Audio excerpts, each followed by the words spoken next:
In my last video, I took a look back at the 2020 NBA draft and redid things based on how I believe things would go knowing what we know now, and today we'll be staying on that topic and moving on to the class of 2019.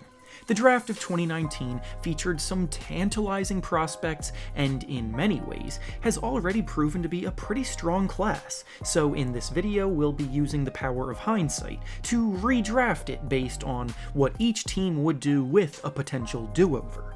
This class has a good mix of players with star potential, sleepers that exceeded expectations, and impactful role players, so there's plenty of shakeup.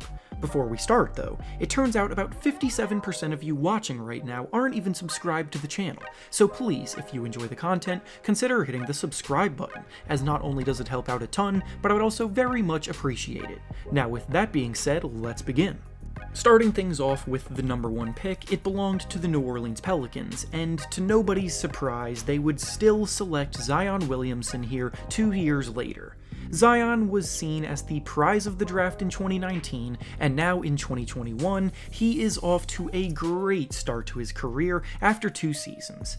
His first year was hampered a bit by injuries, and he did need to get himself into better shape, but last season, he took the leap individually that everyone hoped he would, and became an absolute force to be reckoned with. Zion's combination of strength, freakish athleticism, and touch around the basket all came together last year, and he finished the season averaging 27 points per game total, and the most points in the paint per game that we have seen in an NBA player average since Shaquille O'Neal. He's a matchup nightmare for pretty much everybody because of how agile he is with that strength, and he's the centerpiece of the Pelicans franchise for the considerable future. The Pelicans wouldn't even think twice about taking him again if they had the opportunity to, so this was an easy decision.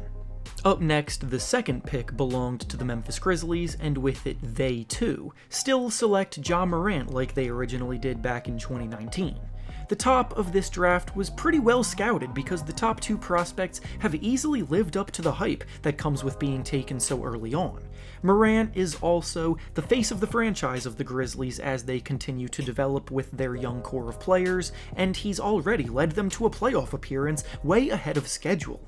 Morant is one of the most promising young point guards in the NBA today. He's someone who gets better when the lights are brightest, as he showed in the playoffs, and he has all of the intangibles and leadership qualities you want from someone who will be leading your team into the new era. When he hits his prime, he should end up being a perennial all-star year in and year out, and it doesn't get much better than that with the number 2 pick. Next up, the third pick belonged to the New York Knicks, and with it they would now select Darius Garland. The Knicks have been looking for a young point guard to develop for years now, and after whiffing on players like Dennis Smith Jr., Frank Ntilikina, and Trey Burke amongst others, Garland could have been the solution at this spot. I'm not saying by any means that RJ Barrett, who they originally took here, was a bad pick at all, but what became evident in the playoffs this year for the Knicks was that they struggled mightily with shot creation when it mattered, and Garland really emerged this season as a promising playmaker. In the second half of the season, Garland was averaging about 19 points and 6 assists per game while shooting over 40% from 3, and his growth as a floor general and decision maker was exponential. He's someone that I personally have been very high on since he was drafted, and I still definitely believe he has the talent to be a borderline all-star at his best. Next, the fourth pick belonged to the Atlanta Hawks, and with it they would now select RJ Barrett.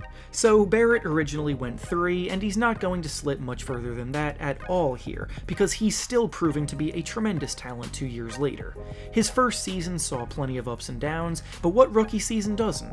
Last year in season number 2, Barrett emerged as a dynamic perimeter defender that can guard multiple positions, and he helped contribute to the Knicks' top 5 defense. His perimeter shooting took a big leap, knocking down 40% of his threes, and he operates very well as a secondary playmaker. The Hawks originally took DeAndre Hunter here, so with Barrett, they still get that defensive upside they were looking for on the wing, while also getting a much more advanced offensive contributor across the board. Next, the fifth pick belonged to the Cleveland Cavaliers, and with it they would now select Tyler Herro. Herro's had an interesting NBA journey so far, but he emerged and outplayed all expectations for himself right away. In his first season, he played a big role in the Heat's run to the finals, and while his second season didn't quite live up to the hype based on what many thought he would accomplish, he did still improve his production across the board. He's a natural scorer of the basketball, and after missing out on Darius Garland in this redraft, the Cavaliers would probably get Herro to take his place in their backcourt for the young core that they're building. He will need to improve his shot selection tendencies and overall efficiency moving forward, but he's still a very promising player that has surprised many through 2 NBA seasons. Next up, the 6th pick belonged to the Minnesota Timberwolves, and with this pick they would now select Matisse Thybutte. The Timberwolves are a team in desperate need of defensive improvement, so why not go after the best defensive player in the draft class in a do-over? Thybutte has a knack for causing havoc on the defensive end at a level that very, very few people around the league can replicate. He was named to the All-Defense team this year despite coming off the bench, which speaks to how much respect he's already earned around the league because of his ability to pester his matchups, and his ability to block shots and create turnovers on a permanent basis is literally the best in the league. So even though his offensive game at this point in his career is pretty limited and he has a lot of room for improvement there, this is a pick the Wolves would make for fit and need. Next, the 7th pick belonged to the Chicago Bulls, and with it they would now select Kevin Porter Jr. KPJ was the very last pick of the first round originally in 2019, and after a pretty rocky start to his career in Cleveland, he broke out and balled out when he was traded to the Houston Rockets.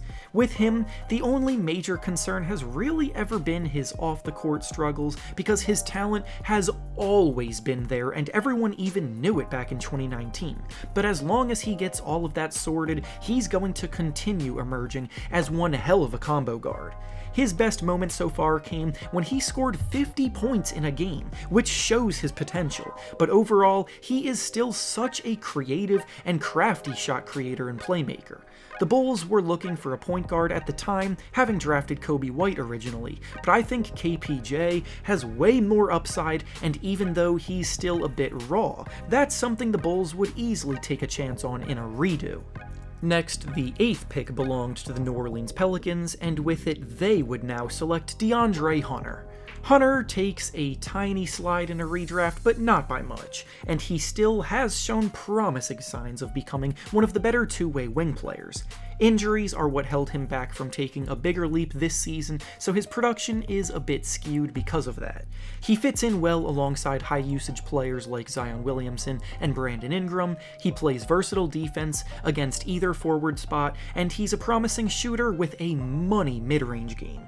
He'd be a fantastic pairing with Zion Williamson from this draft class, and still should end up becoming a highly effective 3rd or 4th option for a team down the line, as he is currently with the Hawks.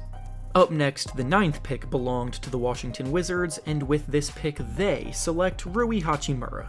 Hachimura is who the team originally picked back in 2019, and he's been pretty solid for them through 2 years, so I don't get the feeling they would change much about it.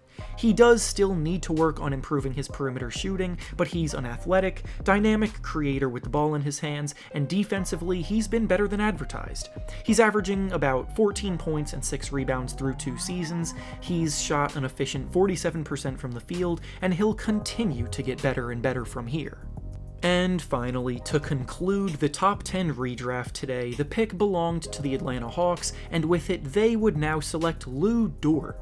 Dort originally went undrafted this year, but he's emerged not only as a massive fan favorite across the league, but he's also genuinely one of the most promising perimeter defenders in the NBA right now. He and Matisse Thybutte are very similar in many ways as players who may need a lot of improvement offensively over time, but defensively, they bring it every single night and hound opposing ball handlers, making their lives difficult.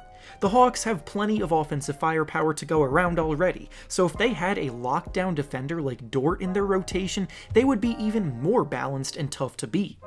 And with that being said, that's all I have for you today. Make sure to like the video, subscribe to the channel, and comment down below who you would want your favorite team to draft in a do-over of 2019.